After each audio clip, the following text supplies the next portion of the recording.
আমি মারা যাওয়ার পর আমাকে স্বর্গে পাঠানো হয়েছে আর এখানে মাত্র আমার 4 দিন হয়েছে। আর এখানে এসে তো আমি খুবই খুশি, আমাকে তো কিছুই করতে হয় না। আর আমার বেস্ট ফ্রেন্ড সে তো মরে গিয়ে নরকে গেছে, যা পাপ করেছিল। আর স্বর্গে তো সারাক্ষণ খাও দাও ঘোরো ফেরো আর সুন্দর করে সেজে গুজে সময় হলে দেবতাদের সামনে নৃত্য পরিবেশন করো। আমি দেখতে এতটাই সুন্দর ছিলাম যে আমি স্বর্গে আসতে না আসতেই আমাকে অপ্সরা ঘোষণা করা হয়েছে। একদিন আমি স্বর্গে ঘোরাঘুরি করছিলাম আর হঠাৎই আমার মনটা খুব খারাপ লাগছিল যে আমি মারা গিয়েছি মাত্র 4 দিন হলো।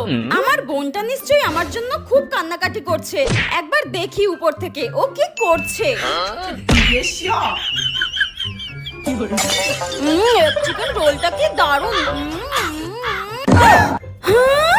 আমি মরেছি মাত্র 3-4 দিন হয়েছে আর এর মধ্যেই আমার বোন আমাকে ভুলে গিয়ে এক চিকেন রোল খাচ্ছে দোকানে। দাঁড়া, একবার যদি পরের জন্মে ভূত